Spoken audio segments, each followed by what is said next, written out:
زنا سے بڑھ کر اور قتل سے بڑھ کر اگر کوئی گناہ ہے تو آئیے اس کو سن لیجئے. اللہ اللہ، کوئی زنا کرتا ہے تو میرا سماج اس کا بائیکاٹ کرتا ہے، بالکل کرنا چاہیے. کوئی کسی کا قتل کرتا ہے تو ہماری حکومت اس کو جو وہ عمر قید کی سزا دیتی ہے. لیکن آؤ آؤ، اپنے مذہب میں زنا سے بڑھ کر، قتل سے بڑھ کر ایک گناہ ہے. اللہ اللہ، اللہ کرے ہم کوئی اس میں شامل نہ ہو جو زنا اور قتل سے بڑھ کر ہے. کیمیاء سعادت میں حجت الاسلام امام غزالی نے لکھا، اور بھی کتب کے اندر ہے لیکن میں جہاں سے پڑھ رہا ہوں وہ حجت الاسلام کو پڑھ رہا ہوں. دل کے کانوں سے سننا، اگر بہنیں موجود ہیں ان کی بھی توجہ چاہتا ہوں. یاد رکھنا، میں اکثر لوگوں کو کہتا ہوں میں کوئی خطیب آدمی نہیں، میں تو صرف دل کا درد لے کر آپ کے دلوں کے دروازے تک پہنچانا چاہتا ہوں. میرے آقا علیہ السلام کے دیوانوں،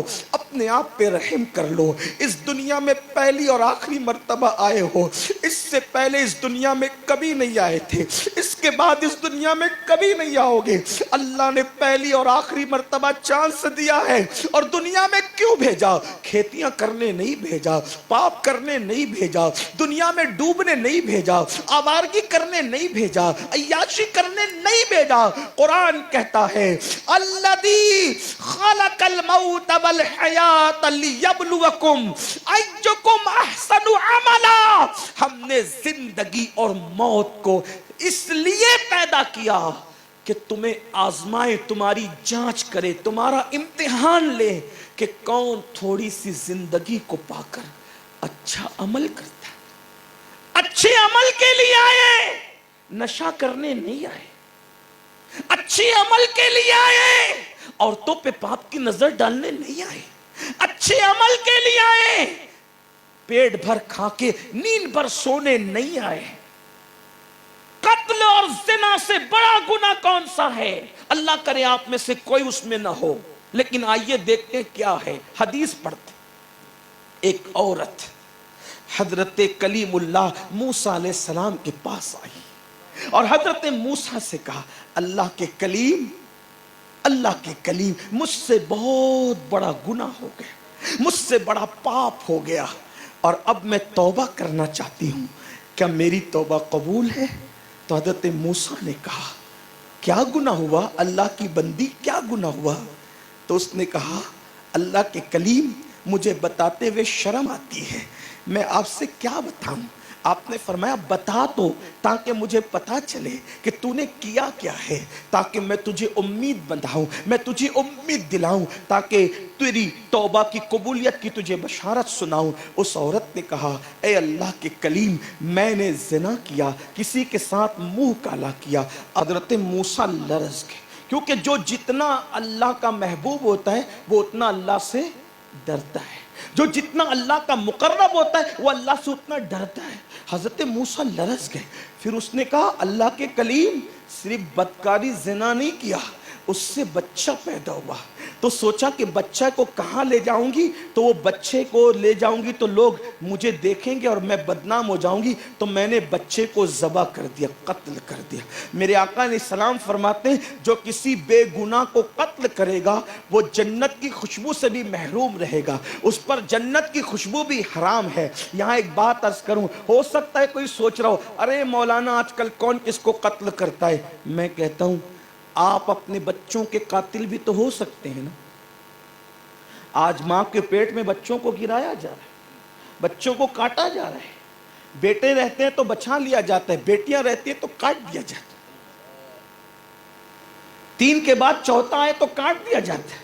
نفسانی شوق تو بہت ہیں آدمی کو، لیکن بچوں کے پالنے کی ہمت نہیں. کون کہتا ہے کہ بچوں کو ہم پالتے؟ کون کہتا ہے ہم پالتے؟ اللہ کہتا ہے تم نہیں پالتے، وہ اللہ ہے جو تمہارے بچوں کو بھی کھلاتا ہے اور تم کو بھی کھلاتا ہے.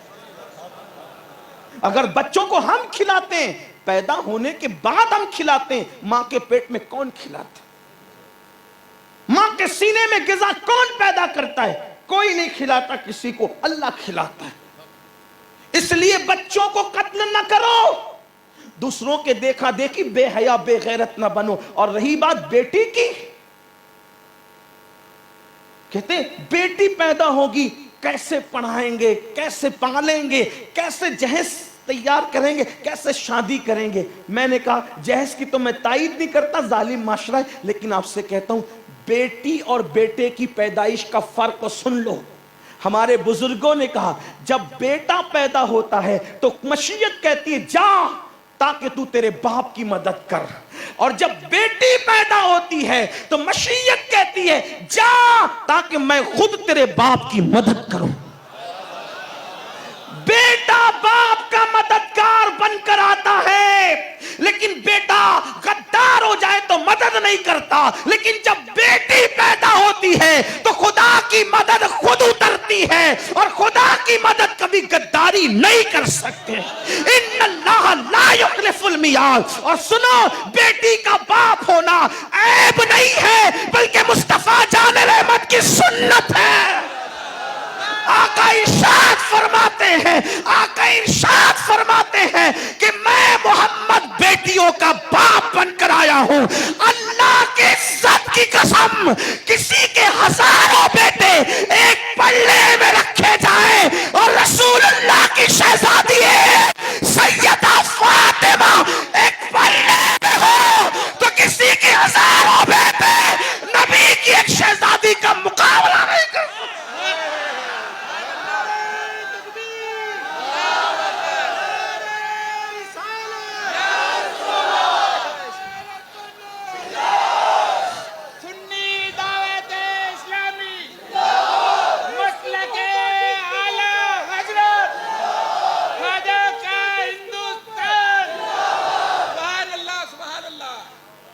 کہتے ہو عاشق رسول ہے, عاشق کو بیٹی سے نفرت کیسے؟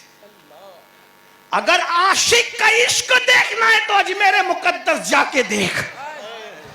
غریب نواز کے 4 بیٹے اور کم سے کم 3 پر ہی اگر آپ تاریخی روایت کے مطابق اعتبار کریں, خواجہ ضیاء الدین دور, خواجہ حسام الدین دور, خواجہ فخر الدین دور, جس کو قدموں میں سلایا ہے وہ بیٹا نہیں ہے, سیدہ حافظہ جمال ہے. غریب نواز بتا رہے کہ ہمیں بیٹی سے کتنا پیار, ہمیں بیٹی کیوں, جب نبی نے پیار, اب کتنا پیار کیا. اب میرے امام کہتے ہیں سیدہ ظاہرہ, سیدہ ظاہرہ طیبہ طاہرہ. اور آگے کا جو مصرع ہے وہ لکھنؤ اور دلی میں پڑھنے والا ہے, لیکن راجستھان میں اس لیے پڑھ رہا ہوں کہ یہ غریب نواز کا پڑوس ہے. کیا ہے سیدہ ظاہرہ طیبہ طاہرہ, جان احمد کی راحت پہ لاکھوں سلام. وہ رسول جو ہر بے قرار دل کا قرار ہے, اس رسول کے دل کا بھی کوئی قرار ہے, اسی دل کے قرار کو سیدہ فاطمہ کہتے ہیں.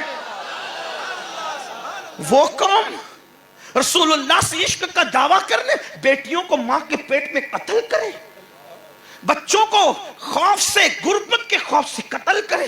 قیامت کے دن وہ بچے اور بچیاں بغیر سر کے اللہ کی عدالت میں آئے گی اور کہیں گے اللہ ہمارے ماں باپ سے پوچھ ہم نے کیا غلطی کی, کیا قصور کیا تھا.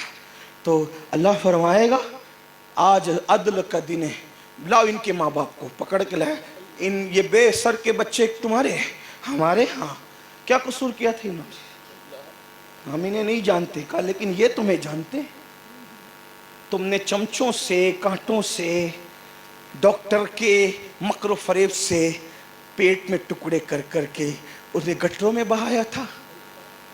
یہ سوچ کر کے کوئی پوچھے گا نہیں, لیکن یہاں تو فَمَن يَعْمَلْ مِثْقَالَ ذَرَّةٍ خَيْرًا يَرَهُ وَمَن يَعْمَلْ مِثْقَالَ ذَرَّةٍ شَرًّا يَرَهُ. اگر میری بہنیں ہوتی تو میں ان سے بھی کہتا, بچوں کو ماں کے پیٹ میں قتل کر کے قاتل بن رہے ہو, جنت کی خوشبو بھی حرام ہے, حرام. بچوں کو قتل نہ کرو. لوگوں کو گاڑیوں پہ لکھنے کا شوق ہے بیٹی بچاؤ بیٹی پڑھاؤ, یہ مکر ہے, مکر مکاری ہے. رسول اللہ نے 1450 سال پہلے بیٹیاں بچا کر بھی دی، بیٹیاں پڑھا کر بھی دی۔ جب اوروں کی بیٹیاں جاہل تھی تب میرے نبی نے صدیق اکبر کی بیٹی کو مفتی 4 ملت کی حیثیت سے جو ہے وہ متعارف کرایا۔ ہاں، جہاں مرد چپ ہو جاتے تھے وہاں صدیق کی شہزادی صدیقہ بولتی تھی، جس کے بستر پہ قرآن نازل ہوتا۔ لوگوں کو آج شعور آتا ہے، اور آپ کو بھی یہ بے حسی کہ اسلام میں کیا ہے۔ میں نے کہا اسلام میں وہ ہے جو اوروں کو 1500 سال کے بعد خواب دکھتا ہے، اسلام 1500 سال پہلے اس کی حقیقت بیان کر دیتا ہے۔ یہ اسلام ہے، اس لیے کہ یہ کسی کی میز پہ نہیں نکلا، یہ رسول اللہ پر نازل ہوا ہے۔ تو بات دور نہ نکلے، بات جلدی جلدی سمیٹتے ہیں کہ وہ خاتون نے کہا میں نے قتل کیا، میں نے قتل کیا اور زنا کیا۔ تو حضرت موسیٰ نے کہا نکل جلدی، بھاگ بھاگ جلدی سے بھاگ، تیری وجہ سے کہیں آگ نہ برس پڑے، نکل یہاں جلدی جا۔ وہ عورت روتی ہوئی نکل گئی، رو رہی تھی۔ جبریل امین آئے تو جبریل امین نے عرض کیا اے موسیٰ کلیم، آپ نے اس عورت کو نکال کیوں دیا؟ کہا موسیٰ علیہ السلام کہتے ہیں جبریل کیا بڑا گناہ کر کے آئی، زنا اور قتل، زنا اور قتل، زنا اور قتل، اس کا حال کیا ہوگا؟